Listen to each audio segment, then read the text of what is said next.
And welcome to Watch Who, a Doctor Who podcast. I'm Mark. I'm Sarah. And I'm a Doctor Who fan. And I'm new to watching Who. Yep, watching for the very first time. Very first time. But there is a problem because this isn't Earth. No, it's very plastic. This isn't a real wood. These are not real trees. And you're not the real Sarah. Ah! I had to do that. Well done. Oh, it just fits. It just fits. All of these moments. But you are the real Sarah because you're watching Doctor Who for the very first time. Yeah. And you're watching the Android Invasion for the very first time. I don't have any updates again. Well, no. Sorry.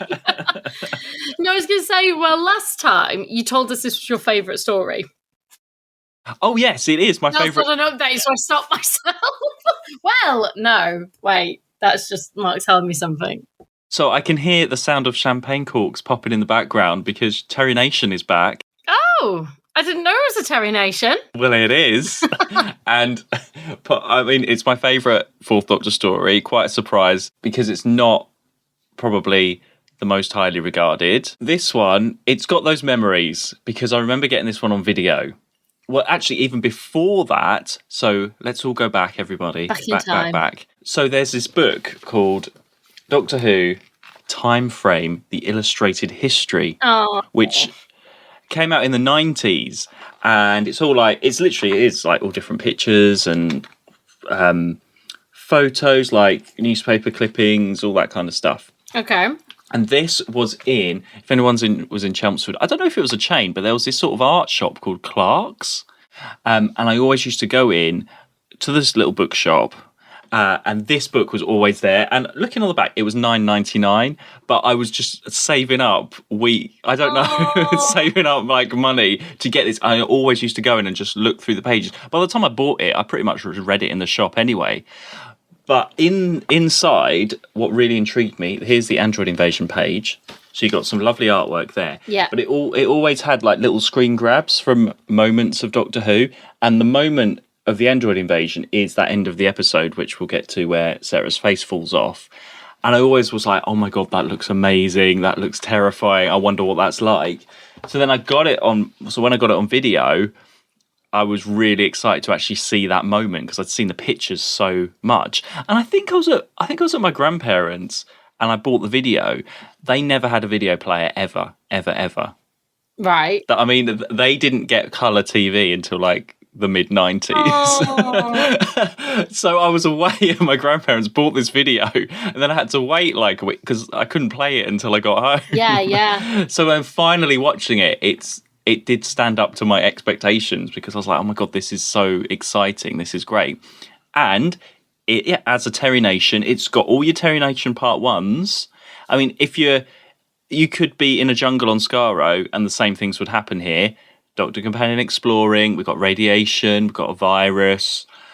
We've got all of those same things, but it's he is mixing up a little bit. He's mixed his cocktail. I would not have clocked this as being a Terry Nation. No, yeah, it's a surprise because it is, well, there's no Daleks, yeah. I've always found, it's always been my favourite ever since then. How did you find it? I enjoyed it, actually. I thought it reminded me of some elements of other stories that I've enjoyed with, like, the plastic people. Yes, Autons. Yeah, they shot with their fingers. So I was expecting it to be more Auton-y. The villain, I didn't see which as a villain. But I really like the whole 2 Doctors, 2 Sarahs thing. And I liked the whole, like, them invading the unit and doing all that. So there were a lot of, like, and actually it just worked being 4. Like, I did really enjoy it, actually. I think if it had been 5 or 6, I'd have been like, no. I don't know, there was just a lot of it reminded me of other things. Like, the village reminded me of the demons. Mm-hmm. Yeah. Is it the same place? No. It looks really so. Like, for a while, I thought that they'd gone back, and that was Sarah being like reporting on that or something, but it's not. Well, I knew it wasn't, but for a while, I was like, oh, I wonder if it's that. So it kind of reminded me of that. The Autons, like I mentioned, there were a lot of elements that I was like, it's not the same, but it reminds me of stories that previously that I've really enjoyed. So I think there's a lot of elements within it that then I could enjoy. Well, you know, Terry Nation, he doesn't ever do anything that new. No. But I suppose with this new Doctor and the way that this season is going, he's had to make a few changes at least, even though he does go back to his defaults. So we're back on Earth. I'll just do that in brackets. We see a unit guy, so we've got sort of unit back. It's not. I never really count it as a unit story. Well, can we just talk about the biggest thing, which is no Brigadier?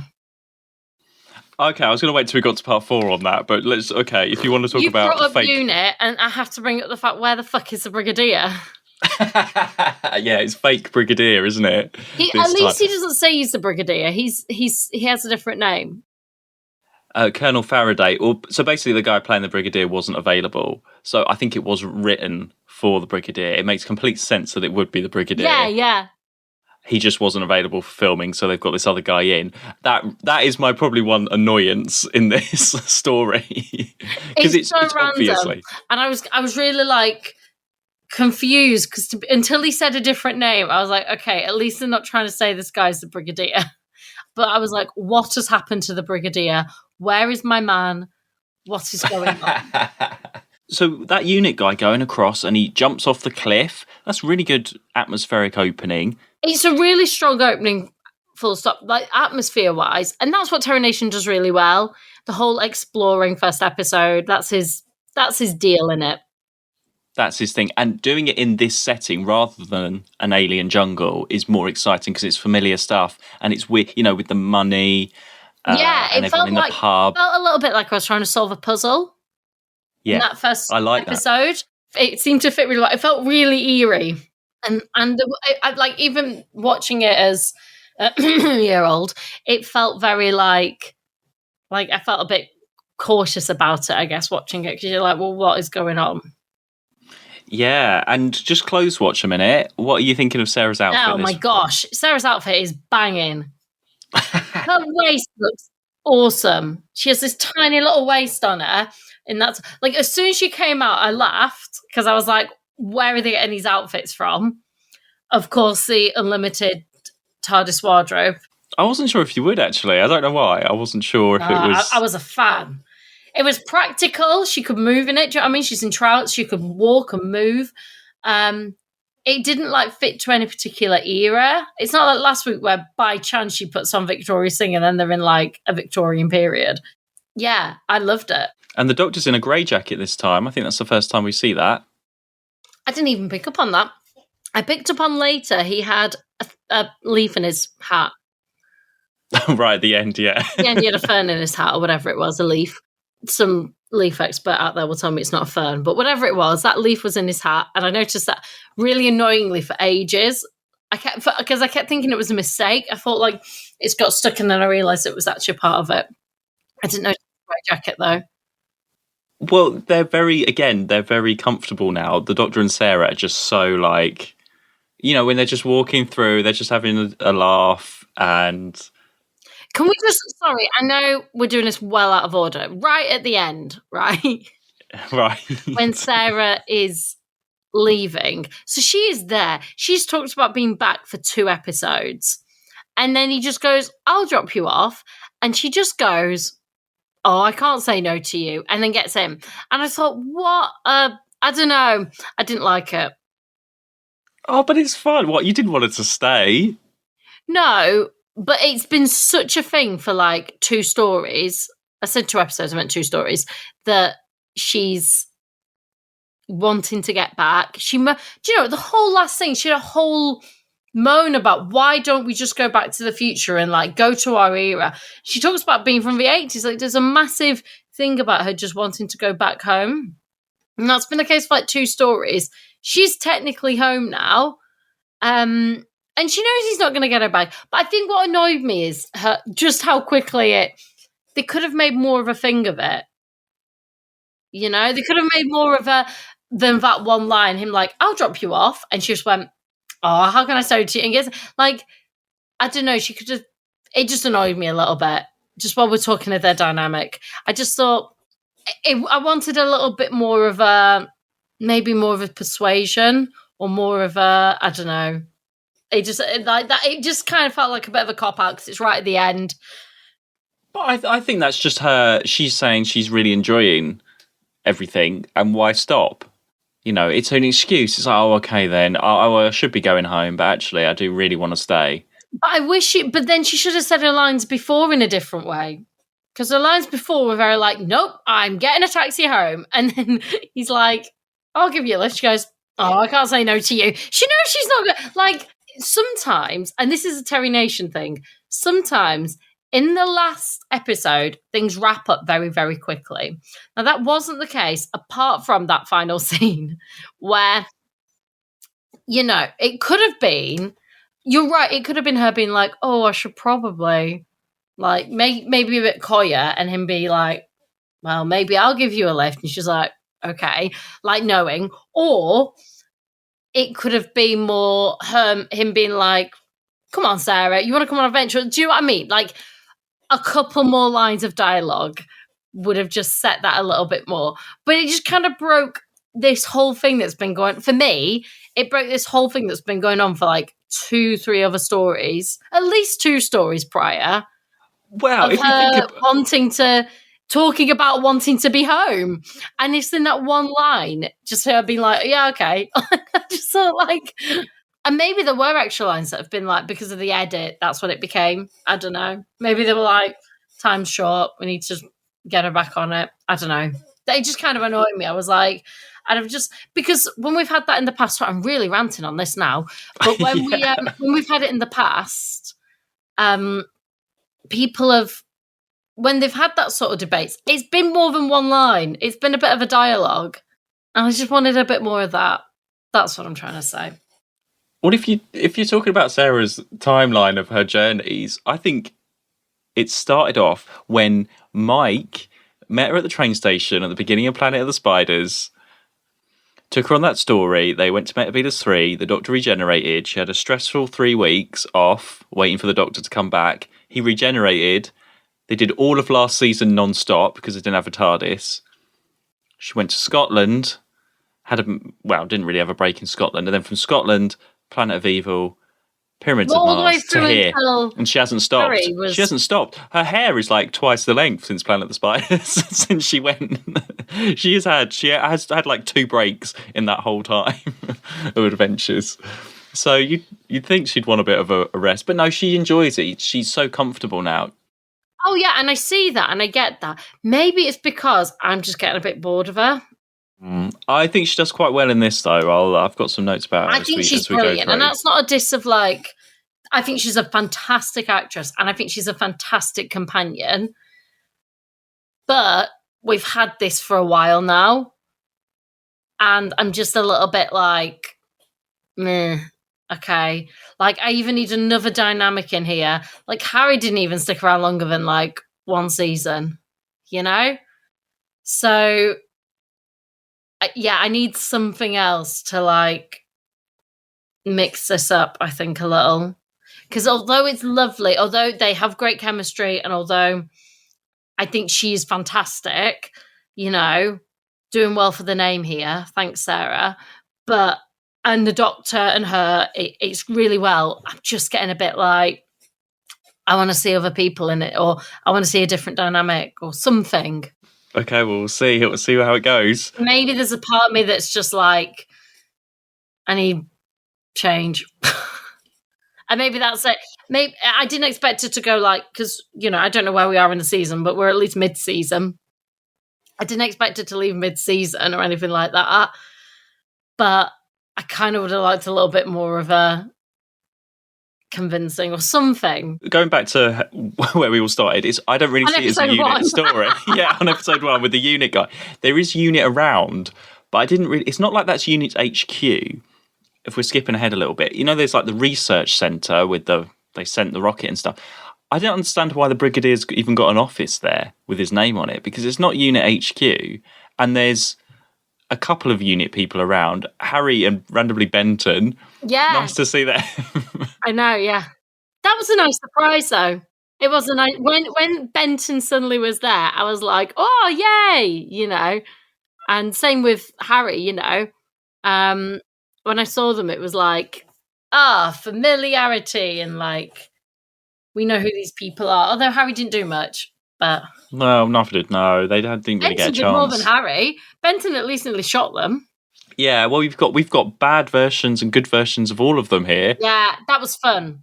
That made it fun. And I loved, so just while we're talking about bad and good, and I'm jumping around like, I don't know, Tigger, I loved where Sarah rang the doctor and he goes, and he knows that whole time, and you kind of have a feeling that something's not right. She does that so well, and he follows her along.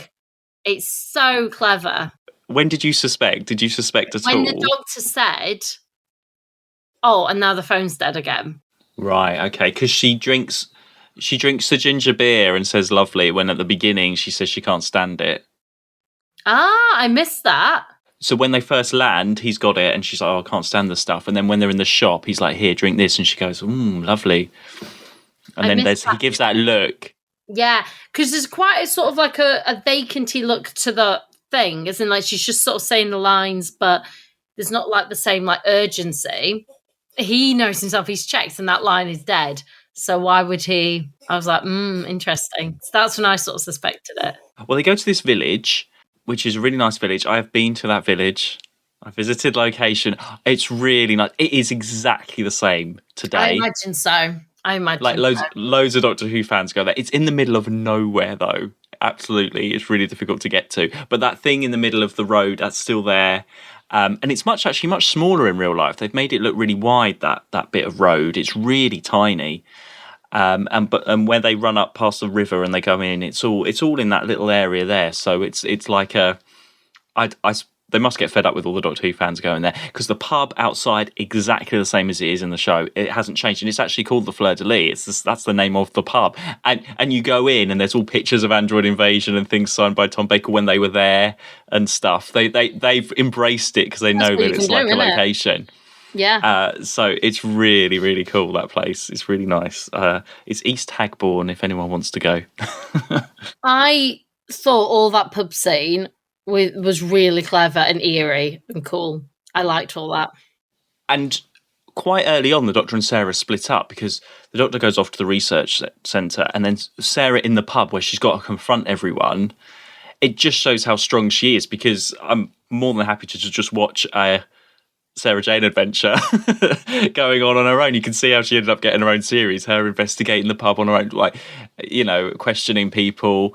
Well, and she's been there already. She's done her journalism there already. That's nice. That's a nice little bit, because I thought they dropped the journalism thing when we first started. I said it's only going to be the first couple of stories, but it's actually come up because it's on our minds, because we've mentioned it. Actually, there's not a story that goes by where she doesn't mention something about being a journalist. She's a journalist, ladies and gentlemen. Yes. And that's nice to say, oh, she's been there and done a story already. They could have had a bit more of that, actually, because she knows the area, she knows the people. Well, she does. Again, she mentions it enough, because she mentions, like, she knows that guy. She came because that guy had died, so that was her story. She knows all the local places. She knows the area and all that. It works quite well, actually, for fitting into the story. Yeah, and then she sees, all the this sort of the white people, the white boiler suit people with the no face sort of thing. It's a little bit of a shame because they've called it the Android Invasion. So are you expecting androids to turn up at any point? So I feel like if they called it something else without android, that would be even more of a shock, and you wouldn't really realise.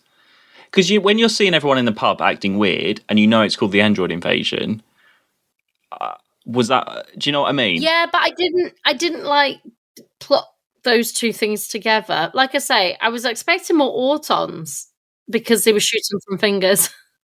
That's what the Autons did. And the Autons were kind of plasticky. So I imagine that it was some sort of like more Auton thing than anything. Just androids. Okay. Yeah. I'm also annoyed that you never see the plastic people. What plastic people? The ones that you've just said in boiler suits. Who are they? Oh, well, I think they're just sort of like robots that are working for the Kraals, aren't they? That make sure that everybody... Because it's like the whole thing is like a test village, isn't it? So they've been built to run it, I suppose. Yeah, you don't really get much of an explanation. It's more atmosphere, and it's It there is, yeah, for something. and it's very eerie and like. But again, But that's what- if I think of the Autons, in the Autons, we had people in like the people that were making them. We knew who they were a little bit more. So I think maybe because they were shooting from fingers, I had Autons in my head. Like you say, we've got Android as a thing, so I'm expecting plasticky people. I had something different in my head to what we ended up with. Well, yeah, it does take a bit of a turn because then you've got the Doctor meets Guy Crayford, Eye Patch Man. Who doesn't need a patch? How has he never checked that? That is a big criticism. Everyone says this. So it's a bit of a stupid plot hole, isn't Like, it? has he just always, when he's sleeping, when he's doing anything, has he just thought, I'm just going to keep this patch on for life? When I'm by myself in my room, I'm just going to keep this patch on. I think he just trusts the Kraals, doesn't he? It shows how much they control him. But yeah, he's never looked. That is a bit of a stupid thing. And he says the Brigadier's away on holiday. So the guy that plays Guy is from Enemy of the World. He's the one. I don't know if you remember. He was a bit of a baddie. He came in and smashed all them plates when the second Doctor, the Salamander one, the two Doctor. He was. He might have shot for ear. You're right. I remember him. Oh my god! I think he shot for ear. And he had like not longer hair.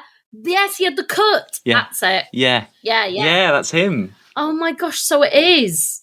He was really good then as well as an actor because he's really good in this. I mean, he is really good, and with that eye patch sort of story, I mean, to act to that convincingly. Yeah, exactly. His storyline's quite wet, and he doesn't play it that wet. He does really well. Because ultimately, he's a guy that's been like persuaded and convinced, has never checked under his own eye patch, and just does as he's told. But he does it in a really like culty way. He's really good. It's not a fantastic load of lines for him. No, because he's quite a weak character, but trying to keep everything together, and the Kraals are controlling him, and he's got to do what they say, and he's not the best leader for them. I'm sure they could have found somebody else, but it's because he was found in someone space. That's floating. That's they can twist, but it was very cult like the way that it was sort of done. He genuinely believed that like they were trying to do good. That like they would die if he didn't help them. Why would you get rid of such a clever race? They've saved me. That probably like he might have been drifting in space, and they came across him and told him like, well, we saved you. And like, I'm part of this. My leaders are these people are the good. And in cults, usually that when that's the case, they're doing bad things. And he did it really well because his storyline and lines weren't great. But I never felt that he was weedy in it or anything. I just felt that like he'd sort of been brainwashed into believing it through their stories and messaging and what he's been told. Yeah, the cult of Kraals. Yeah, that's what it should have been called. Yeah, the cult of Kraals, yeah. And at the end of part 1, we see a Kraal. It's Monster at the end of part 1, which is a Terry Nation thing. That face comes through the hole. Was that a bit of a shock for you? I mean, it's not the best, is it? They are not the best villain monster. That is the biggest letdown in this because it's ironic that the threat doesn't come from them. They are the weakest part of the story. Yeah, the look of them, the sort of rhino look, and the masks aren't good. A bit of a sort of silly voice. They're a bit. They're not convincing as these evil creators, and at one point I thought it was before I saw them. I thought it was going to be Link. Do I mean Link? No. Sontaran. Yeah. Links, yeah, they're a bit, they're sort of. I thought that sort of like gathering data thing. I thought it was going to be them. Well, in their ship, with it all grey, I think his control, because you see the face, and then you see the sort of boots, and then you see the hands, and finally you see all of them. They try and do a bit of a slow reveal on them. A bit like the Zygons, I think that controller thing is the Zygons thing just painted grey. I think it's the same view screen, it's the same knobs as the Zygons, just painted different colour. And it's also very similar to the Zygons with the story because you got the pub, there's a bug in the pub, there's somebody observing. It's a There lot was a of bug in things the that pub. we've had before. But that was only that was 2 stories ago. But they're not a threat in terms of... The threat, I feel, comes from the plastics. The androids themselves, yeah. Yeah, and the doubles and the copies. And particularly, it's not until, like... I think it's towards the end. It's in the middle of the 3rd episode, maybe. It could be the end of the 2nd, but into the 3rd. Plastics felt like the threat. It didn't feel like they were real. They were in charge, but they didn't feel like they were doing anything. Well, the scariest, like, Evil Doctor was scary, Double Doctor, Double Sarah was scary, and Double Benton and Harry, who we meet. And all of them, like, you didn't know. I liked it when the Doctor went into the office and he's like, well, you don't know what you're talking about. And you just don't know. And I liked all that. I liked sort of the threat of, like, who's who am I following, who's what. I liked when Sarah was talking to the Doctor and it's a fake Doctor, and then the other Sarah pops up behind and you sort of slowly see her rise up. All of that was just so clever. I loved all that. We could have done with a bit more of that, because in part 2 we have a bit of a chase sequence. Where they're running through the forest and the unit and the dogs are after them. Oh, I just remembered what I was going to say. It's not until, like, episode, I think 3, where they realise that they're in a plastic place and it's all fake. It takes them that long to realise how fake everything... Like, they know it's not right where they are, but it takes them until then to realise that it's the plastic jungle and all that. It takes them a long time. Yeah, but I like that it's spaced out like that because it adds a bit more to the story. Yeah, it adds some real drama to it because you're watching it unfold and figuring it out with them. So the problem I have with the chase is they're running, the dogs are after them. The Doctor decides to oh no, Sarah falls over and hurts her ankle. That is Terry Nation copying that from Susan. He's got his scripts out from the 60s. How can the companion... The female companion, yeah. Yeah, female companion's got to hurt her ankle. That's a bit of a throwback, unfortunately. So the Doctor decides to put her in a tree. Fine, out the way. But the moment she's up there, they go past, and then she gets down too early, and then they get her. Yeah. Because she's literally just climbed down the tree. Stay in the tree longer. Every time I watch that, I'm like, stay in the tree longer, and they won't find you. Yeah. There's sometimes silly things like that happen in these stories, and you're just like, why? And it's obviously to move the story along, but it would have been more interesting if they'd have just found her in the first place than her silly just getting out of a tree too early. But I suppose she has to get captured because then she gets copied later on. But again, why didn't they should have had it where they captured her. She could have been hiding in the tree. Wouldn't that have been so much more suspenseful? She's hiding in the tree.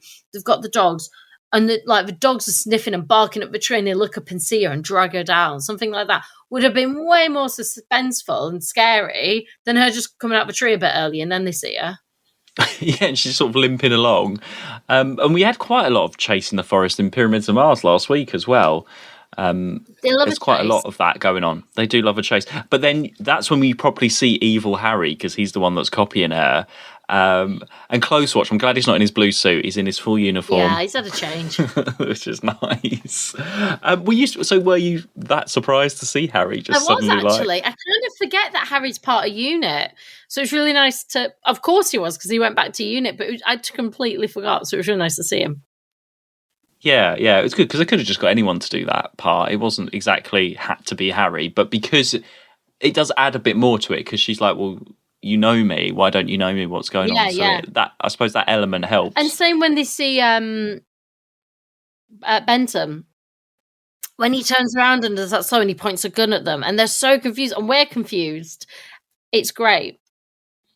I think to make it even better, if we did have real Brigadier pointing the gun at them, that would have been really good if they were all there, but never mind. And then at the end of part 2 is my favourite cliffhanger, probably of all time, with Sarah's face coming off. This isn't real wood. It's some kind of artificial material like plastic. These are not real trees. And you're not the real Sarah. Get back, Doctor. I knew at once. You see, the real Sarah wasn't wearing a scarf. What have you done with Sarah? Where is the real Sarah?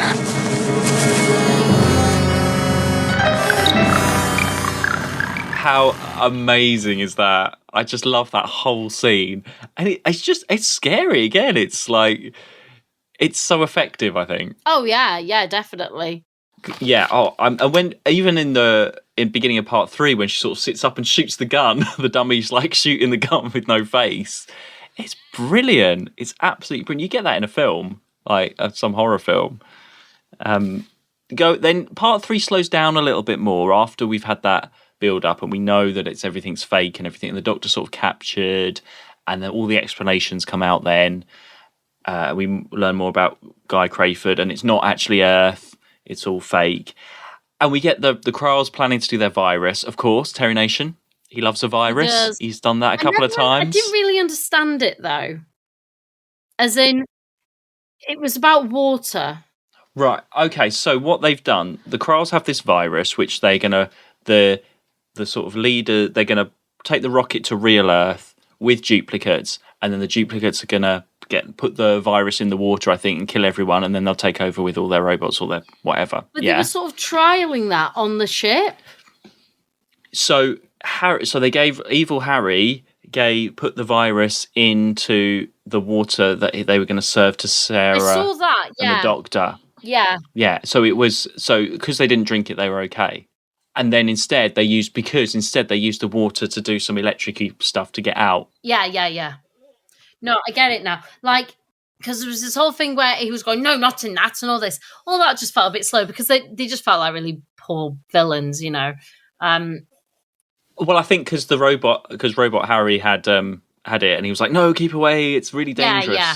All that felt really like panto-y, and so maybe I just didn't clock it enough. And then it's not until later he was like, "Did you not drink the water?" And she's like, "Water," and I was like, "It's all about the water," but I didn't.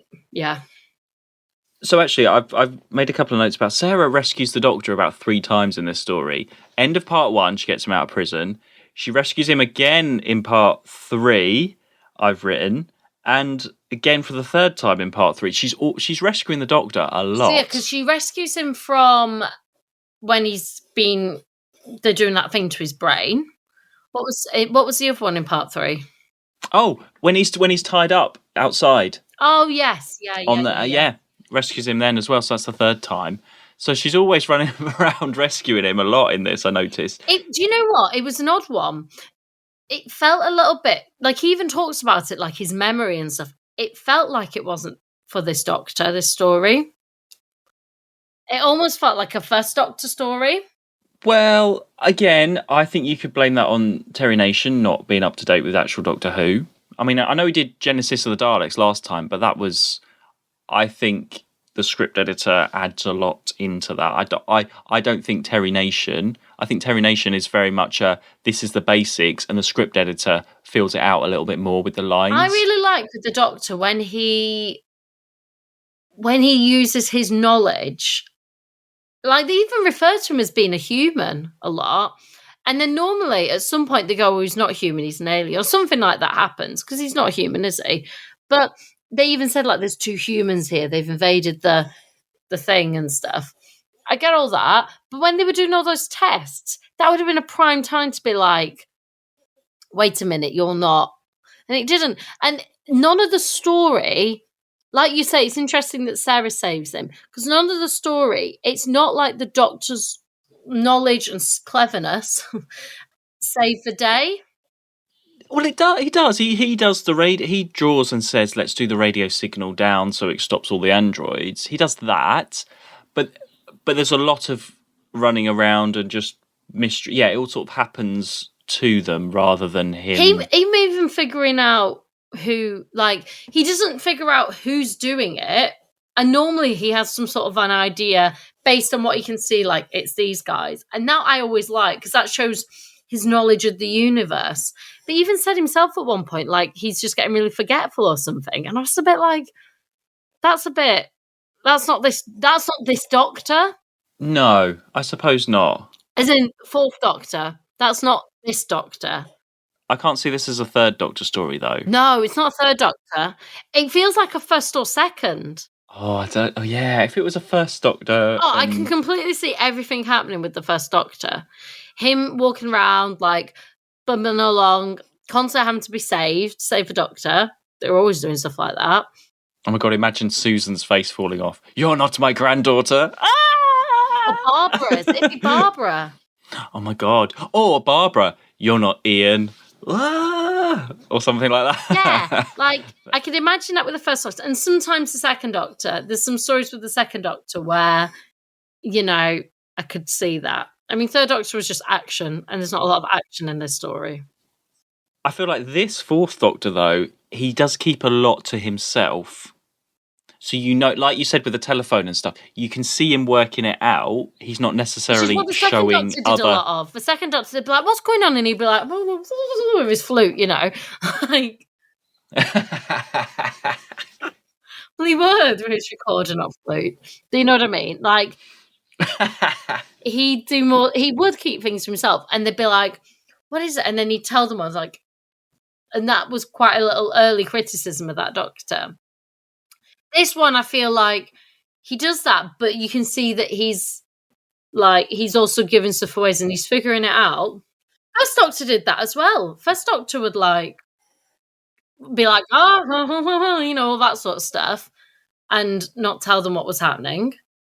Because, yeah, he only explains to Sarah in part 3 when they're in the prison. He's like, this is what's happened.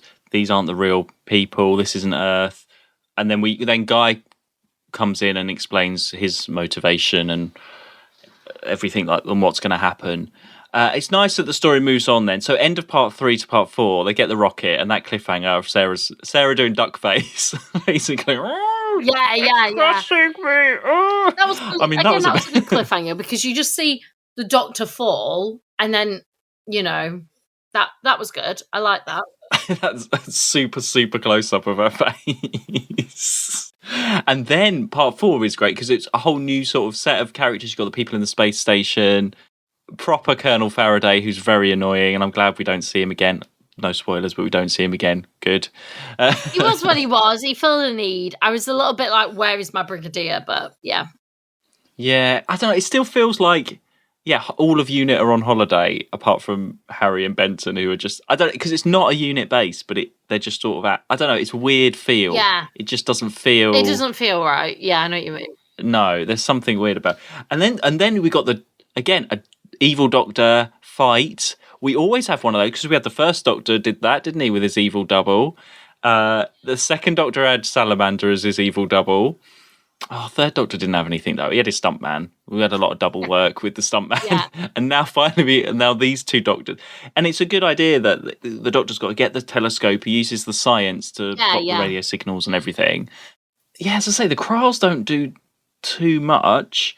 The only impressive thing that the Kraal does right at the end, you know, when he dies, he does an amazing flip and onto the thing. I mean, blimmin' hell, Kraal gymnastics going on there. He goes proper smack onto that thing. I'm always like, oh. That whole thing, the pace is really good, and there's some really good fight moments. Like, I loved when the Doctor kicks his double and he does that, and you never see his face. It's done really well because obviously we know it's a double. It's not the Doctor, but he does it really well. There's a lot of really clever. And the pace of that whole last thing, it'd be so easy for them just to dwell on the whole. There's two. You know. Yeah, they don't have. They could have had all these scenes with them together and blah, blah, blah. They don't really do that too much. No, it's like just enough, but it keeps the pace of the story moving. It's done. Whoever directed it did a really good job. So this is directed by Barry Letts, who I've not talked about enough on here, who I absolutely love, and if I could be anybody in another life, it would be Barry Letts. That's just a weird thing to say, but it is. Yeah, he produced all of the third Doctor stories. He was the producer. Okay. And he's come back to direct. So I feel like I've heard that name before. Maybe it's just because I've seen it on the screen, maybe in the credits and stuff. I don't know, but yeah. Yeah. So it's it's strange because it's Terry Nation coming back as an old writer and Barry Letts coming back who'd done previous stuff. So it's not. That's probably why this feels like all bits of stuff that's happened before, because there's nobody new really involved for this one. But yeah, it's directed well. It's just a shame that real Harry is just tied up and nothing really happens. Yeah, He I'd doesn't have really liked get to more interact. interaction with, especially if we didn't have the Brigadier. Like, I'd have liked more interaction with the characters we do know. Because we got it with Benton, so maybe that's because, Harry was of this new thing and they didn't know him as a character, but they were like, well, he's unit and they know him, so we'll have him in. It's weird to see sort of Harry and Benton because they only had like one story together. Yeah. It's not like they know I feel like they don't know each other very well. I feel they do because they're unit. I feel that that's interesting you said, because if it's Terry Nation, who obviously brought it, he would have known Benton and that lot of unit. Harry was only this Doctor, wasn't he? He was last season. So he's new to them as a character. So they don't really know him to write anything for. All Benton's character had was that phone call saying taking his sister out to dinner or something. That was all it was. No, Benton that was a random line. Benton's was great. He was the first unit where they're like, and Benton, he turns around and he's got the gun on them. And they're like, Benton, what are you doing? He's like, back off. Oh, yeah, I suppose. That was great. I really liked that because I was like, what is going on? Why has Benton got a gun at them? What is happening? I'd rather have Yates doing that. But actually, if Yates did it, they'd be like, have you just turned bad again? They wouldn't know that. Because Benton is unit good. He doesn't have the whole character that he is just what he is. He's a soldier. It's just a weird mashup because without the third Doctor and Brigadier, it's strange times for unit at the moment. Well, without the Brigadier, it's not unit. That's what I'm saying. Oh, I'm glad you enjoyed it. I did. I wasn't sure. I wasn't sure if you would. I'm not sure if I enjoyed it as much as last week's. Oh, Pyramids of Mars. So Pyramids of Mars is tough. Yeah, that's the thing. No, it's not in that league. I enjoyed it more than the first week one. The Zygons. Yeah, I mean, I always enjoy the ones that aren't as favoured as for people. I always enjoy the rubbish ones a little bit, but but that's your history to it as well. Like, in a weird way, what's the spring one? Edge of Destruction. Bloody hell. Will always have a very funny place in my heart because it was the first time that we met David on our podcast. No, he didn't do it. No, that was Web Planet. Which one am I thinking of? No, I'm thinking of the one where David was on. Oh, Web Planet. I mean, it was just a terrible story, but David must have just thought, oh my God, this person is actually like the devil and I'm a bit scared of her. Because I was just in the foulest mood anyway.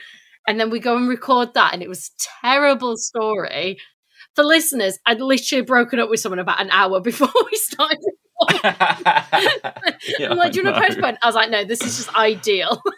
You wanted to do it. You were very up for it. And so Mark's like, okay. David has no idea. It has like a weird place in my heart because of the whole scenario running up to it. It's just of us recording that is very funny. I can laugh about it now. All the stories. Literally, it was an hour before, and I was like, just broke up with so and so. Are you sure you want to do this? Yeah, fuck it, let's do it. So, yeah, and it was the Web Planet as well. All the stories, awful. Doesn't mean I like the Web Planet. Let's just be really clear. And it's not linked to a breakup. It is linked to the fact that it's a terrible story. But I have a sort of fondness for us recording that episode and that whole scenario. I sort of look at it in like light humour because just the whole scenario was just ridiculous. So I get how you can like have a non-fan favourite or something, but you have your own personal. And for you, it's that book. You saw it and you saw those pictures. And before you even saw it, you already had like, and it's not a bad story. So if it had been a terrible story, I think you'd have been like, oh, well, that's disappointing. Oh, well. But actually, the story's really good. But for you, it had like a whole other thing to it. So I totally get it. Yeah. I don't know why Keys of Marinus is so high up. I don't know what was going on in life that like, other than Keys of Marinus is brilliant and should be higher up on people's lists. Maybe that's why. I'm always for an underdog. I don't know. We just enjoyed the variety of it. We probably had a really good takeaway as well at the same time. It would have been. Just all the elements were working in our favour that day. And since then, nothing's ever matched.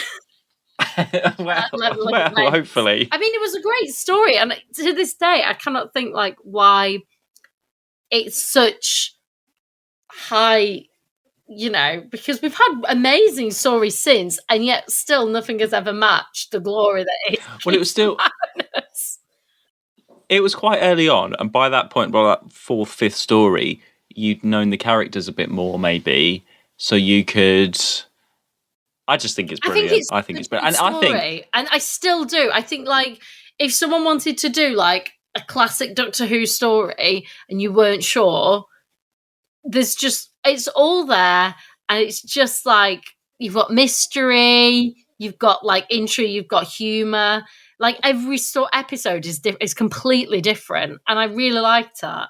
And they've done that on other ones, and I've been like, no. For some reason, that one just worked really well, other than the black gimp suit thing. The Vord. Can I just do a correction, because that's Terry Nation, isn't it? That's a non-Dalek story. So he has. Is it a Terry Nation non-Dalek? Yeah. There we go. So actually, he has done story. That was the only other story he's done without the Daleks. So it does link. Really surprises me, because that story, that first episode, is not an exploration one. They're like out there. There is a little bit of exploration on the sand of glass and stuff, but they're pretty much like off straight away. And then yet the trial, like there's so much goes on in that story. It's just, I think everyone should just watch all of Terry Nation's stories. Maybe not all of them. Well, Genesis of the Daleks won all the Oscars last season. That was Terry Nation. He's doing something right, whatever he's doing. Yeah, I mean, he has a format. I think as well, it helps that he has great characters to write with. But then last week, Pyramids of Mars, which was great, was a completely different. Oh no, I think that was mainly the script editor. It was a newer writer. Yeah. But it's great. It's a really good story. It's strong. It's a bit different. We've not had anything like that for so long. Not to say this one was bad either. This one has its merits. So the next story is 4 again. And it's called The Brain of Morbius. I think there'll be a brain in it. See, now when I think of brains, I think of brains in jars. I think of Keys of Marinus. Oh yeah, there we go. It's all linked. Yep. That was the last time we saw a brain. Keys of Marinus eventually. So yeah, another 4. So we'll and it's another good one. It's a classic again. It's a very good classic. So we'll find out. But there we go. The Android Invasion. No other Fourth Doctor story will beat this for me, but that's I'm fine. sure there's that's better. Okay. There's other ones out there. We'll argue about it in the Oscars. Yeah, okay. Yeah, although it's going to be a tough Oscars. It's tough Oscars this time. But in the meantime, you can follow us on Twitter and Instagram at 2watchwho, and you can support us at buymeacoffee.com/2watchwho. Yeah, and we will see you next week for The Brain of Morbius. Yeah. Thank you for everyone's continued support. Yeah, and we'll see you next week. Bye. To watch who?